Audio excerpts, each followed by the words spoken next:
صاحب پریزائڈ کر رہے ہیں اس میں، اور ہم نے کوشش بڑی کی ہے کہ چیف جسٹس اسلام آباد ہائی کورٹ، اور ہم بڑی دیر سے کوشش کر رہے ہیں کہ وہ ہمارا کیس ٹرانسفر کریں ہمایوں دلاور سے، کیونکہ یہ حق ہوتا ہے ایک جو ہر شخص کا، اس کا ہمیں آئین، ہمارا قانون حق دیتا ہے کہ اگر ہمیں ایک اعتماد ایک جج پہ نہیں ہوتا تو ہمارا حق ہوتا ہے کہ ہم اپلائی کریں کہ ہمارا کیس ٹرانسفر کر دیں.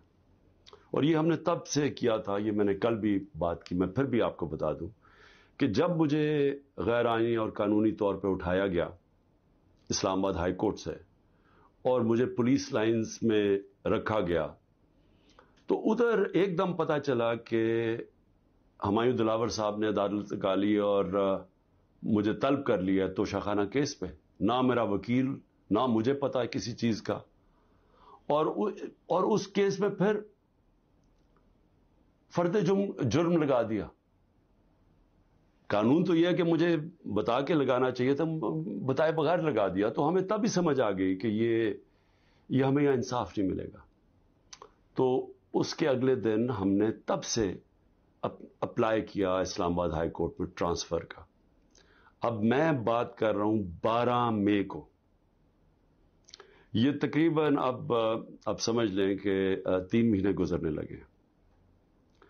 تب سے اپلائی کیا ہوا ہے اور کوشش کرتے گئے کہ ہمارا کیس اس عدالت سے نکالا جائے. اس کے بعد بہرحال جو میں نے آپ کو بتایا کہ کیس ہوا، میں نے 35 سوال دیے گئے. محرم کی 3 چھٹیاں تھیں، بڑی مشکلوں سے ہم نے وہ اکاؤنٹنٹ کو ڈھونڈا. اصل میں یہ سارے سوال ٹیکس کے بنتے ہیں، یہ جو اس عدالت میں سوال ہیں یہ ہیں سارے ٹیکس کے، کیونکہ کہا جی آپ نے یہ ڈکلیئر نہیں کیا، آپ نے یہ بیچا، یہ ڈکلیئر نہیں کیا. تو میں نے وہ سارے 35 کے 35 سوالوں کا جواب دیا، اور ہر ایک کا جواب میں کھڑے ہو کے عدالت میں ایک ایک کا جواب دیا.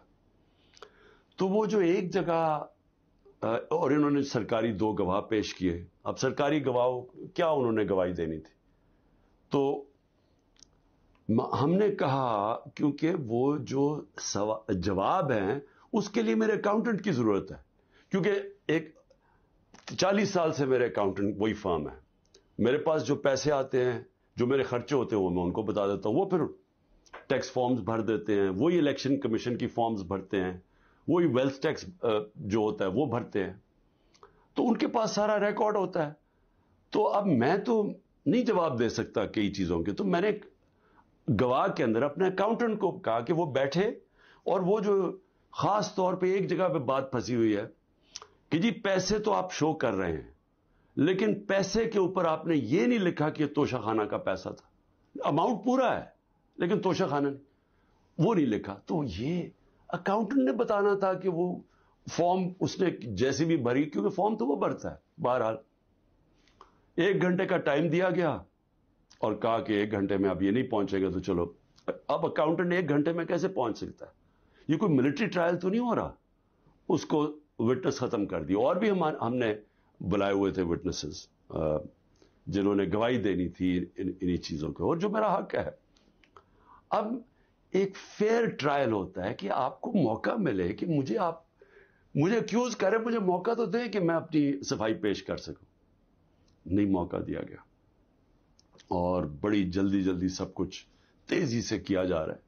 چھٹیوں میں کبھی ٹرائل نہیں ہوتا. یہ آج کل عدالتوں کی چھٹیاں ہیں، چھٹیوں کے another day to day trial ہو رہا ہے. جلدی پڑی ہوئی ہے کہ کسی طرح یہ بس جلدی سے ختم ہو جائے. موقع بھی نہیں دے رہا ہے. 1 دن کیا ہو جائے گا کہ 1 دن ڈیلے ہو گیا، 2 دن ڈیلے ہو گیا، کون سی قیامت آ گئی؟ وٹنسز آئے، ہم تو مطمئن ہو جائیں کہ ہم نے اپنا کیس پوری طرح لڑا ہے.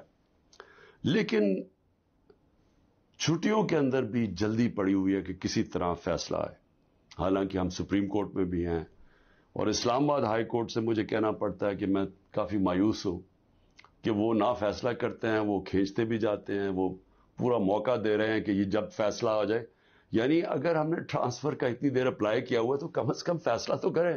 وہ کرتے بھی نہیں ہیں. بہرحال وہاں بھی ان کو بھی میں نے کہا، بڑی دیر کا کہا ہوا